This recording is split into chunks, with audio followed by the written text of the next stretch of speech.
A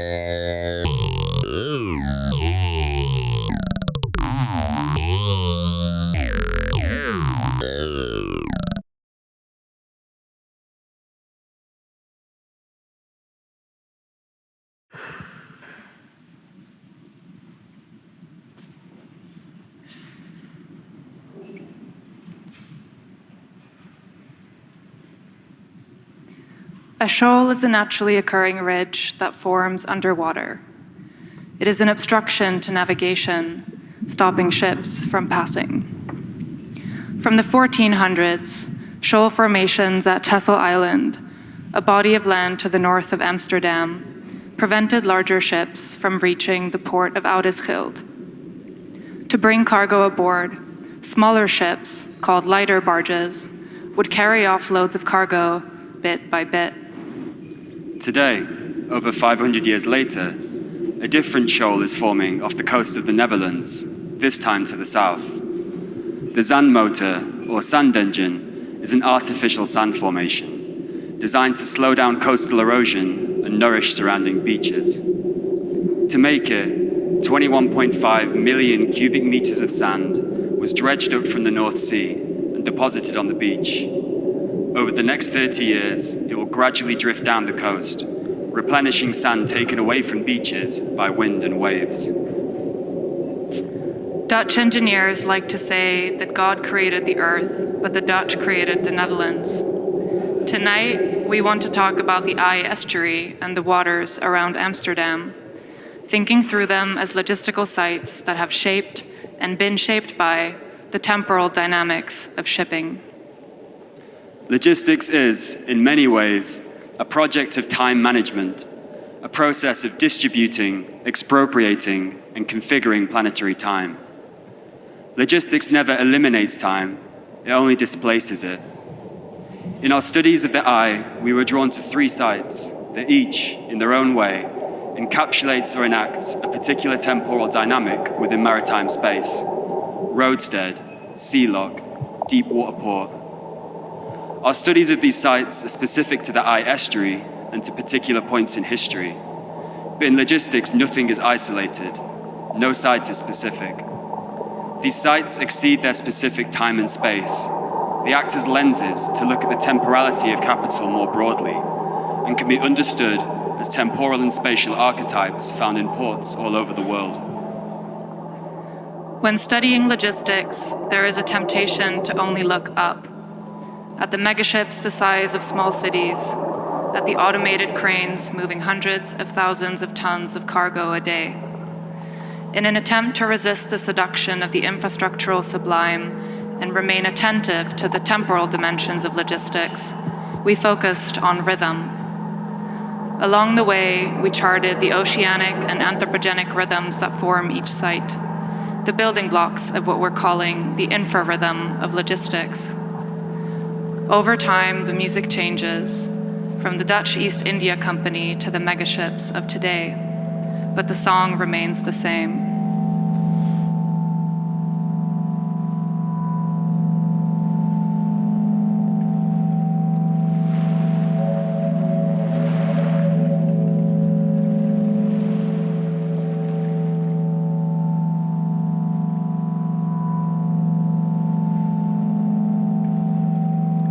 Roadstead.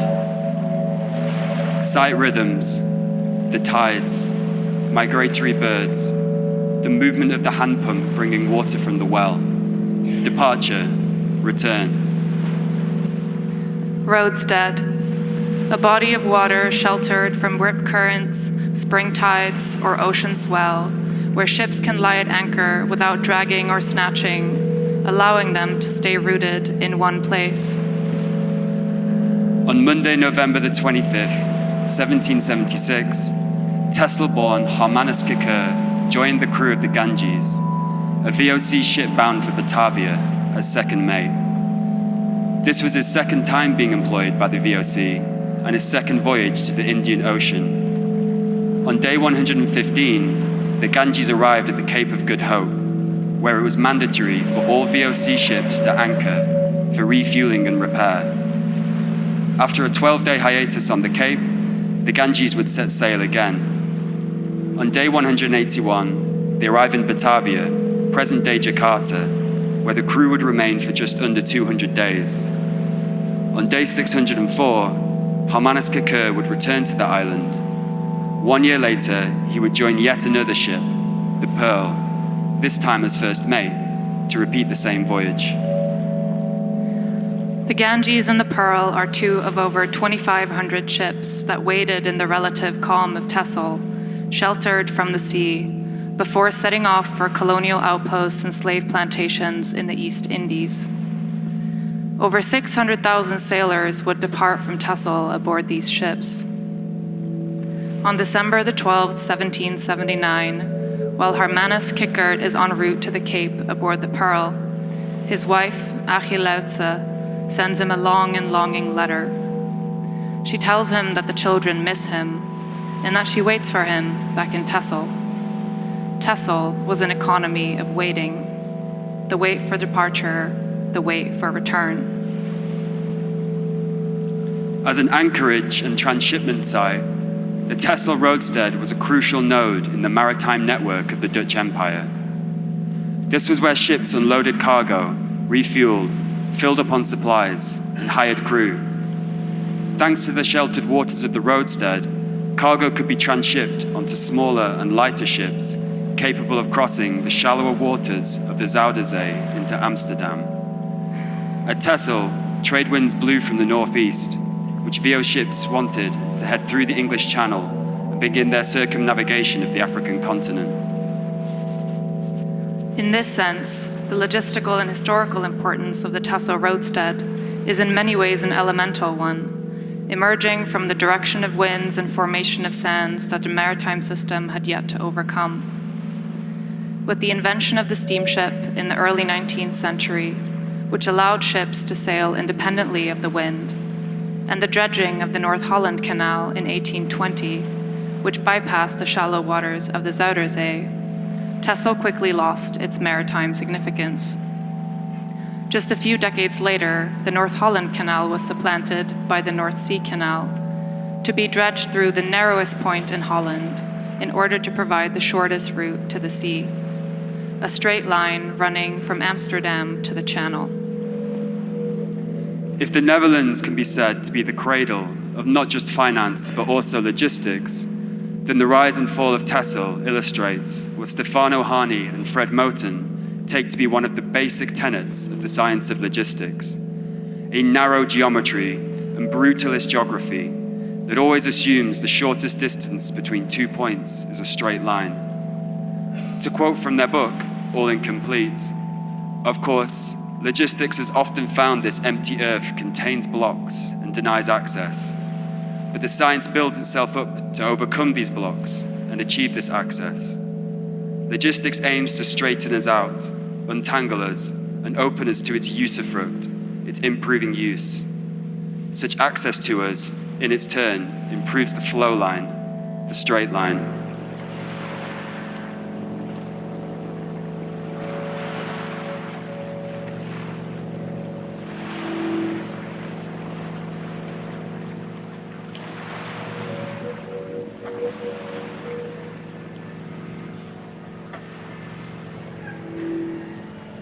Sea lock, sight rhythms, the tides, the rising sea level, the sea lock gates, migrating birds, wind turbines, the opening and closing of Japanese oysters, steam from the steel plant chimneys. Sea lock. A lock is a large watertight chamber that allows ships to enter before rising or lowering the water level. It allows passage between two bodies of water of different heights. A sea lock allows passage between the sea and the canal. July 2022. Ships gather at the mouth of the North Sea Canal, waiting for their slot to pass through the IJmuiden Sea Lock, inaugurated just 6 months earlier as the largest in the world. On the other side of the lock, the national water level is the lowest since records began. The inland waterways around Amsterdam have become shallow and salty. The Port of Amsterdam announces that they will only be opening the lock at select times, and rush as many ships as possible through in 12-hour blocks to mitigate the introduction of more saltwater into the country's water system. On board the Jewel of the Seas, a luxury cruise ship run by a company called Royal Caribbean, holidaymakers resent that their trip has been cut short by a day.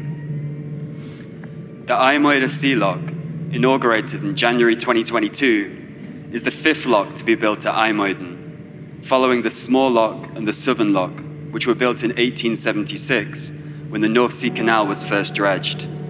The Middle Lock, built in 1896, and the Northern Lock, built in 1929. Understood as a modulation mechanism between inland waters and the sea beyond, the most recent sea lock was designed as an overcoming of tidal rhythms, its lock chamber deep enough to make passage from sea to river available 24/7. The intention was to smooth and accelerate the flow of ships into the port by reducing waiting times. Every time the lock is opened, massive quantities of salt flow into the country's inland waterways, raising the salinity of the water. This damages agriculture, wildlife, and the safety of the country's drinking water. Because of this, its opening and closing has become regulated, constantly calculated against an acceptable threshold of salinity. A government document titled Policy Document on the North Sea, 2016 to 2021, states that Dutch water policy is focused on preserving freshwater and combating ingression of saltwater. It goes on to say that these aspects have shaped the spatial outlay of the Netherlands. In the summer of 2022, all cruise ships destined for Amsterdam had to be rerouted to Rotterdam to stop further salination of the inland waterways. Cargo ships could pass, but only once an adequate cluster had formed a queue at the lock. Because of salt, the colossus that straddles the gates of the city must tread carefully. The infrastructural promise of the sea lock is to increase the capacity that the port can handle, making it, in the Port of Amsterdam authorities' words, a 24/7 tidal independent port with the largest new sea lock in the world. The port may have overcome the movement of the tides, but it still finds its rhythms determined by the saline character of the sea, from tidal waiting to saline waiting. In place of the steady rhythm of tides, a new temporal limit appears, the timing of commodity flows, in which enough ships need to amass to justify opening the lock and letting 10,000 tons of salt into the country's inland waterways. When plans for an expanded lock were first being made, the reason for building it was the fear that the largest lock at the time would soon reach its annual throughput capacity limit of 95 million tons of cargo. Consulting firms were enlisted to advise on whether and how to enlarge the lock. They used a series of scenarios as planning devices for estimating the future of the port's commodity flows. The four scenarios, global economy, transatlantic market, strong Europe, regional communities, outlined distinct sets of economic and geopolitical futures as a basis for decision-making. The decision to expand the lock was taken on the basis of a global economy scenario, the highest growth scenario of the four. Under the lower growth scenario of regional communities, the costs of the sea lock would outweigh its benefits by tens of millions of euros. Scenarios, they insist, should not be understood as involving prediction or preference, but by virtue of their narrow selection, scenarios must involve some idea of the probable, as well as an assertion of the probable over the possible. If scenario planning is not prediction, it is at the very least prefiguration. It helps render certain futures more possible than others. A question being asked this evening is which futures are being planned around the Port of Amsterdam and its oil terminals. If you stand by the locks today, 2/3 of the cargo volume passing through carries some form of coal, oil, gas, or petroleum. If the scenario which ultimately granted the sea lock investment was to play out, the same amount of fossil fuels would still be flowing in and out of the port 17 years from now.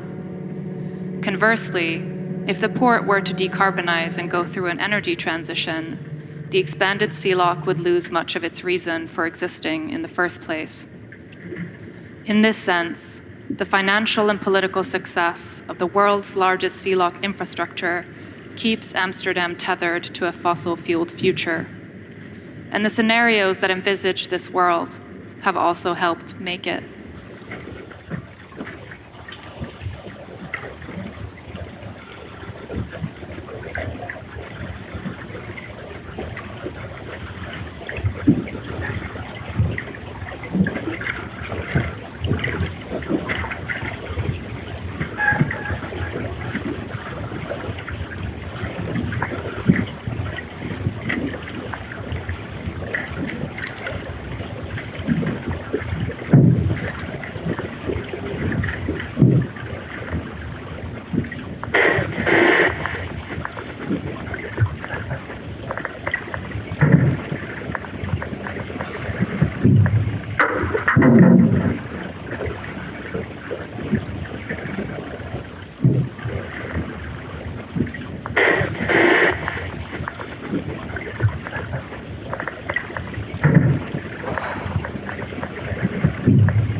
Deepwater port. Sight rhythms. Cranes moving containers on and off ships. Trucks clearing customs. Waves of ships arriving from the sea lock. Shift patterns of workers on the port. Deepwater port. A harbour that has been dredged to allow the passage of large ships, with hulls that stretch far underwater. 8th of July, 2022. The air in central Amsterdam is heavy. There's a burnt chemical smell, and when you look down the canals, you might notice a slight dark fog. A short klaxon sounds from everyone's pockets, and they take out their phones to see a warning message. The metal recycling plant at the port is on fire. Stay inside. For most people living in the city, the port is somewhere else, a zone of long, straight roads leading to high metal gates. The scaling up of ports, combined with the fast turnaround times of ships, has made them into much more industrial zones, transactional spaces of heavy industry, largely devoid of places to live or for seafarers to spend time recreationally. Through scale and machination, the port escaped Amsterdam. The July fire brought it back to the center. The sea lock doesn't just modulate water levels. Its dimensions also set the physical limitations on the kinds of vessels that are able to pass through on their way to the port. The Port of Amsterdam is a deepwater port, denoting its capacity to accommodate vessels of a certain depth. Deepwater ports are sometimes defined as ports that can accommodate Panamax ships, a vessel size standard dictated by the dimensions of the lock chambers of the Panama Canal. IJmuiden and the Panama Canal are in this sense geographically distant but logistically proximate sites. Every time a ship passes through Amsterdam, it is also passing through Panama. Or Panama passes through Amsterdam in every 32-meter wide, 289-meter long ship coming down the North Sea Canal. Panamax is one of multiple vessel size standards that follow the same logic. Suezmax for the dimensions of the Suez Canal, Malaccamax for the Straits of Malacca linking the Indian and Pacific Oceans, Baltimax for passage to and from the Baltic Sea, Seawaymax for the St. Lawrence Seaway linking the inland Great Lakes of North America with the Atlantic Ocean, Kamsarmax for the port of Kamsar in Guinea, one of the world's largest exporters of bauxite, Qmax for the liquefied natural gas terminals in Qatar. The list goes on and on. These vessel standards illustrate the way that planetary standardization sought by logistical systems still remains bound by site specificity. Entangled scale at a distance is an operation within a wider arms race taking place across global shipping. As shipping companies pursue cost reductions through sizing up ships, major ports try to keep pace by widening and deepening their waters, vying to stay on the map of global commodity flows. The effect is an increasing centralization of logistical infrastructure, a dwindling number of colossal ports, struggling to handle a dwindling number of colossal ships.